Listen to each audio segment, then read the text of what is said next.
Line cutting at Ocher's restaurant triggered fatal shooting, says prosecutors. An altercation over a female patron cutting the line inside a fast food restaurant is what sparked a deadly shooting incident outside the eatery in Ocher, St. Anne last month, prosecutors have disclosed. The victim has been identified as Kajay Sims 30, a laborer of Gill St. Mary. A video recording of the incident is among the evidence in the case. Sims was with a group of friends and family members who went to the mother's restaurant on January 27. It's reported in court documents seen by reporters that Sims and members of his group were waiting in a line to place their orders when a woman went in front of them, triggering an argument that quickly became physical. According to prosecutors, the confrontation spilled out onto the street as other people aligned to the warring factions joined in. It's alleged that Sims pulled a knife and stabbed two men before gunfire erupted. He was found with a gunshot wound and later died at hospital. 3 police constables, Howen Ramsey, Marcelo Kerr, and Jamil Scott, are each facing charges of misprision of felon and misconduct in a public office arising from the incident.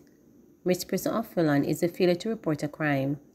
The court documents allege that Ramsey confronted Sims as he argued with the woman accused him of cutting the line and uttered the words a badness. 5 civilians, Dogon Hall, Onika Hall, Troy Allen, Moya Kerr, and Fitzgerald Stewart, have also been charged with misprision of felon. The 3 policemen remain in custody after bail applications made by their attorneys Michael Hemming and Donald Collins were denied by the judge at the St. Anne's Bay Parish Court on Friday. All 5 civilians were granted bail. They have been barred from leaving the island and were ordered to surrender their travel documents to authorities. Collins was critical for the treatment meted out to the policemen, telling reporters on Saturday that he has seen the video footage and none of the 8 people placed before the court was seen with any firearm. He said what is of great concern is that the 7 of the 8 accused persons have been in custody since January 27. After 3 weeks, they were eventually charged and placed before the court. This, in my view, shows the scant regard some people in this country show for the liberty of others sometimes, the attorney said. He noted that the new Bail Act gives the police the power to grant bail to a suspect, even when the suspect has not been charged with any crime. St. Catherine judge remands man accused of buying stolen vehicle. A man who allegedly purchased a stolen vehicle was remanded when he appeared in the St. Catherine Parish Court on Friday. Senior Parish Judge Desiree Ellen ordered Orlando Thomas kept in custody until February 20, when he is scheduled to appear again in court. He is from Central Village in the parish and is charged with larceny of a motor vehicle.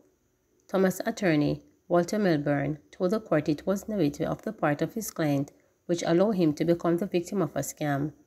Your Honor, he bought the car and took it to an auto body repairman to have it sprayed over. He had no knowledge it was a stolen vehicle, Milburn told the judge. The complainant told the court that she is willing to accept payment for the car, whose engine and chassis numbers were tampered with.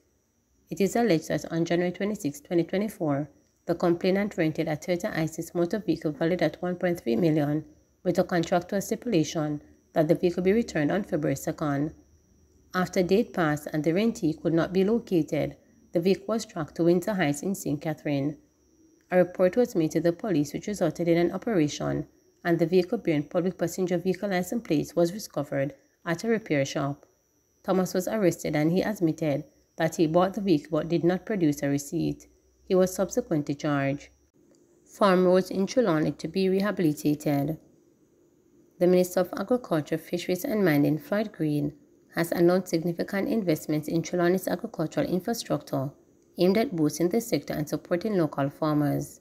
Speaking at the 67th staging of the Agricultural and Industrial Show in Trelawney on Ash Wednesday, Green outlined that the government's plan to invest more than $100 million in the rehabilitation of the Mendestown Farm Road in the parish. This will be done in partnership with the Jamaica Social Investment Fund as part of a larger effort to address the farm road network in the parish. When I came to Trelawney, I heard a lot of cries around the farm road network. We're going to be spending significant sums in Trelawney over the next financial year to address some of your farm roads, he stated. He noted that at least 4 other farm roads in the parish are slated for improvement through the Rural Agricultural Development Authority Farm Road program. So we are going to continue working with Trelawney and across the country, as this year we are going for growth. This year we are determined to ensure that we grow our agricultural sector, the minister stated. Highlighting recent support to farmers in the parish, he pointed to the commissioning of a new well in Clarkstown, as well as the purchase of new water tank, and there are also plans to design a new irrigation system for farmers in the town. Mr. Green said that Trelawney is important to Jamaica's agriculture, noting that the parish is the third highest domestic crop producers in the country. He said that the parish of Manchester and St. Elizabeth account for nearly half of Jamaica's total agricultural output. We all know that Trelawney is known for yam, and our Jamaicans' #1 domestic export is yam.